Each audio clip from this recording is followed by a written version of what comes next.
Alright, this video I'm using a different audio angle. I hope I get rid of some of that echo, but if not, I apologize. This video I want to start, I'm back here at Motlow's main library page. And I want to take you to a good database to use if you're trying to bring in the primary text. And what I mean by that is you have to actually bring in the literature that we've covered over our semester so far. You can bring in the literature a couple different ways. You can bring in the literature directly through like a direct quote or through a paraphrase of the actual story that you're discussing. But we also have something called secondary sources. And secondary sources are going to be articles that other people have written about primary sources. So in this essay, really, you are just limited, well, the minimum is you have to bring in at least one source. And you may choose to have that source be about whatever the issue is that you select, the global issue, the specific country issue.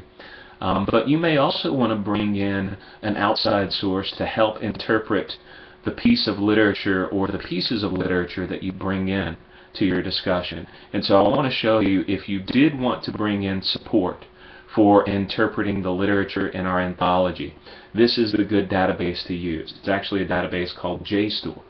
So what I'll do is go here to find articles, just like before,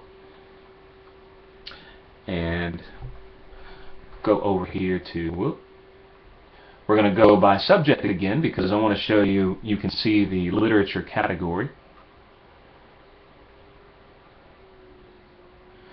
Humanities including literature, there's several listed here, but like I said, my favorite literature database is JSTOR.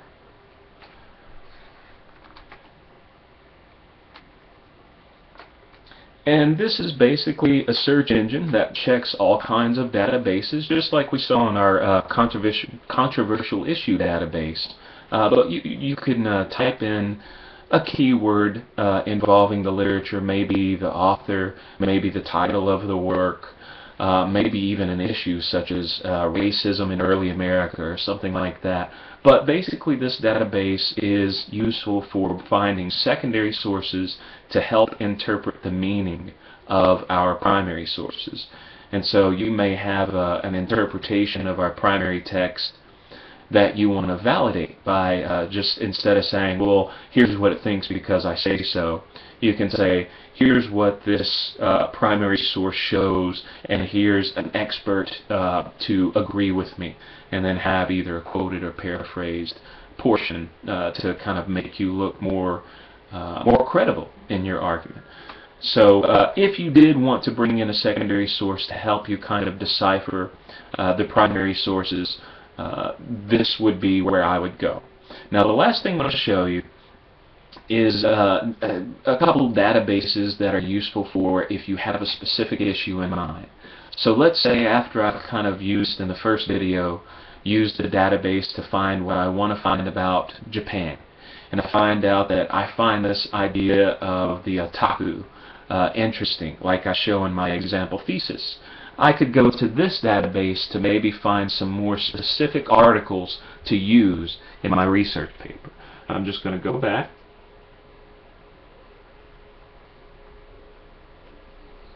Up here, this top one, academic and general interest. This is basically a good place to go if you want to search, if you want to throw a very wide net to see what results you get. But basically, if you have just kind of a general topic that you want to search, I would start with LexisNexis. LexisNexis is a good catch-all. It checks a lot of different journals.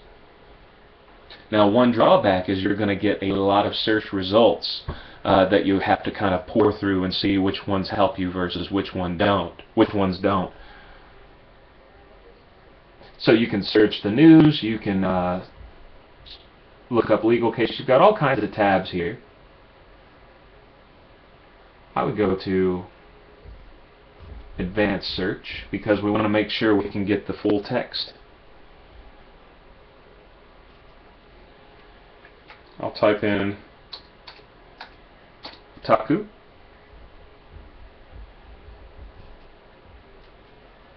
Yeah, I guess you can limit it further. We'll just see what this gets us.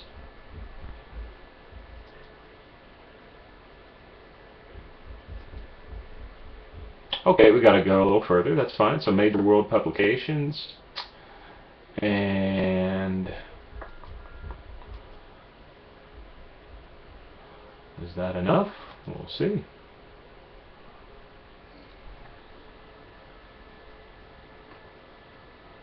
Now, like I said, we may get too many results. Yeah, we have 1,160 results. So this is kind of a situation where you're almost buried by information, but it'll be a little more specific, where it won't just be about what's going on in Japan, but here we can find the specific category of topic that I've selected in my sample thesis statement, the otaku lifestyle and how it works out. There are several articles here that I could bring in. Let's see, there was one here.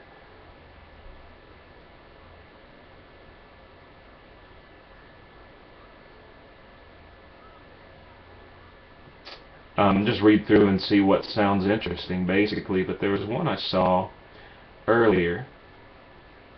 Yeah, okay. So here's an article that I found interesting earlier. And notice here we want to make sure that we have the full text so we can read it and then bring it in accordingly.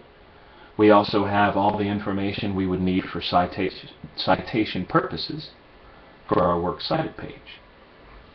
So, LexisNexis is great to, if you had a more specific idea of a specific category you want to find, I'd go to LexisNexis. But you know, again, be careful by the amount of information you get back. You're just going to have to kind of use common sense. Some of the sources that you get, they may have abstracts. Of course, read the abstracts first, and hopefully this will be enough information to get you going on researching for your essays. Now, keep in mind that your essays require two very difficult jobs. One job, of course, is that of the researcher. You've got to find information to bring in to your argument. And then, of course, you've got to do the job of the writer. And you have to organize your thoughts. You have to present them in an effective way to your audience. And, of course, you have to edit it to where it's crystal clean for grammar and all that good stuff. So, basically, I would start now. You have this week, of course, to use solely for researching purposes and getting an outline going and all that good stuff. So please email me if you have any questions or come by during office hours if I can help. Thank you.